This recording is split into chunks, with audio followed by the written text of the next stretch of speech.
tema de Cuba y veo, bueno, pues tu libro que hablas de la era de Raúl Castro, pero pues ya estamos en la era de Díaz Canel o todavía seguimos en la de Raúl Castro. ¿Cómo ves?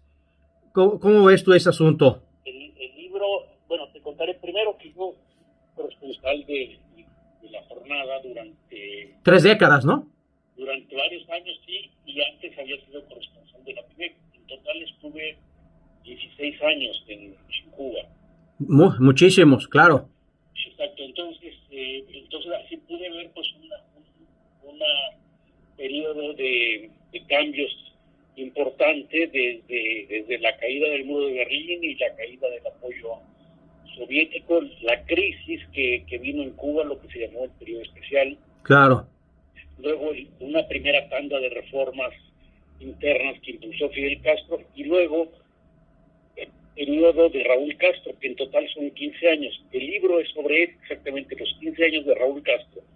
¿Y por qué es ese periodo? Bueno, primero porque la mayor parte de ese tiempo que estuve ahí pude registrarlo, seguirlo con detalle, y luego porque creo que es un periodo en el que se procesaron cambios importantes dentro de Cuba y que llegaron a su fin, que se estancaron, digamos, y que al final pues no pudieron completar las metas que estaban previstas. Efectivamente, esto ya pasó. Vino un relevo generacional. Digamos que ahora está la época de Díaz Canel. Sí. Y la cuestión es de que desde la gestión de Raúl Castro había cambios, reformas, proyectos que, como te decía, entraron en proceso y no terminaron de cuajar. Y ahora uno de los grandes problemas es de que no hay forma de que en el gobierno haya un paso adelante para continuar con las reformas. Dentro de Cuba, de la dirigencia y en gran parte del mundo, se observa que la presión que ejerce Estados Unidos sobre Cuba desde hace décadas es un factor muy importante que distorsiona el desempeño de la economía de Cuba. Hay una cantidad de obstáculos que hacen que la economía no pueda desarrollarse como si estuviera en las condiciones, digamos, normales del resto del mundo, ¿no? Fundamentalmente, digo, hablamos del bloqueo. Exactamente. Es una presión que tiene una serie que tiene sembrados una cantidad de obstáculos que realmente crean una economía sumamente condicionada. Ahora bien, eso existe pues hace 60 años sí. Ha terminado ya hace ya 30 años ha terminado el apoyo soviético que hubo durante toda la época de la Guerra Fría. Y el asunto es que después de la caída de la Unión Soviética, todo el conglomerado de países del campo socialista que giraban en torno a la órbita de la URSS optaron por algún tipo de salida. Algunos por una salida muy controlada, con reformas internas, con cambios bajo la dirección de los partidos comunistas, como el caso de China y de Vietnam, y otros con cambios muy abruptos, a veces hasta violentos, como en el caso de la antigua Unión Soviética, que se partió en 15 pedazos y dejó secuelas de conflictos. El caso de Ucrania es uno de ellos. Sí. Imagínate, después de tanto tiempo. Y otros, Yugoslavia también se dividió después de una guerra muy cruenta. Las Alemanias se unificaron, en fin, hubo una serie de cambios. Y Cuba, que formaba parte de ese conglomerado, en un principio no hace nada, después hace una pequeña reforma y después inicia otra etapa de reforma que se queda a medias. Esa es, digamos, la parte que más se discute ahora, o que más evidentemente crea conflicto, porque ya se sabe que la presión norteamericana pues tiene otros canales por los cuales corre, cuya solución depende en gran medida de la propia política de Estados Unidos.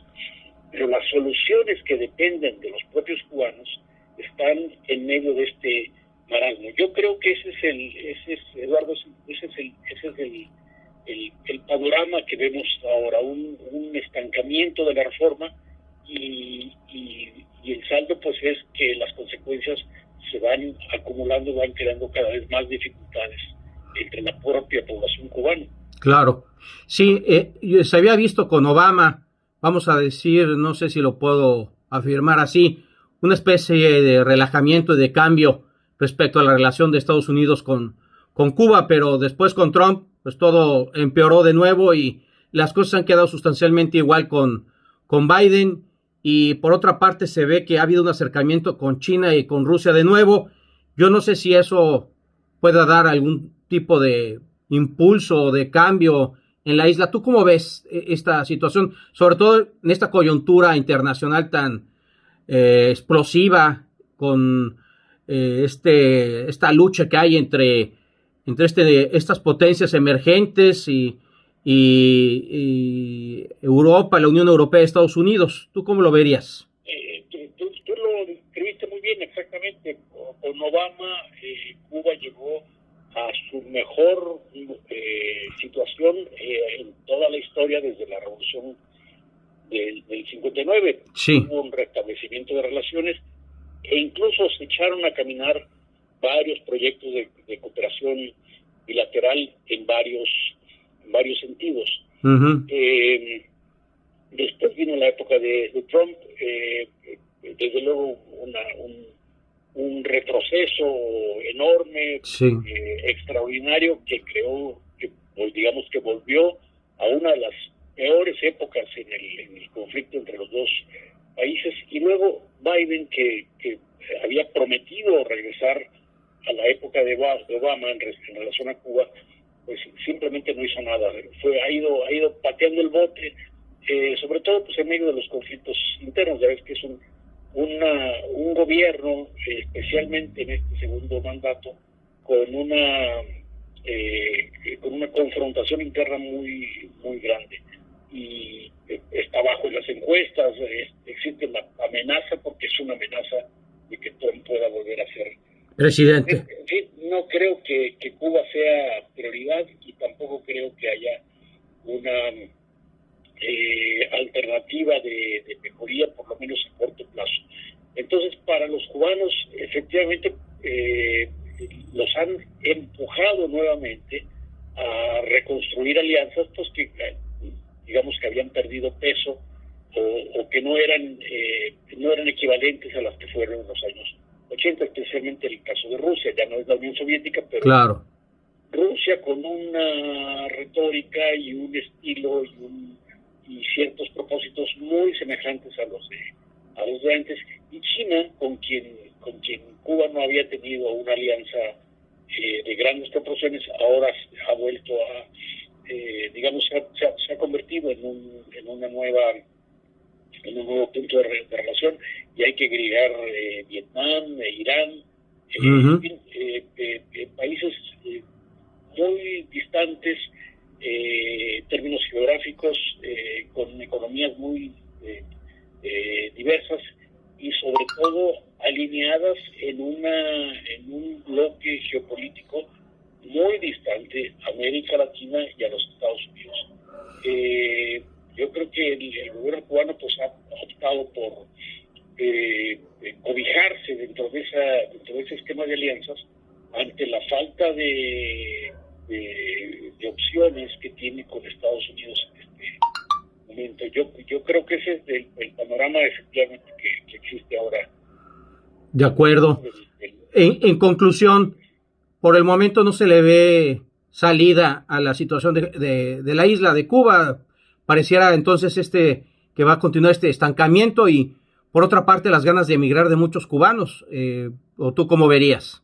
La migración es una de las consecuencias de la situación interna y Claro. una de las expresiones más claras de que no hay, de que una porción importante de la población no ve salida interna. Yo creo que salidas hay en ese espacio, como te decía, el espacio de la reforma y de los cambios internos, que incluso han sido muy elaborados por la comunidad académica,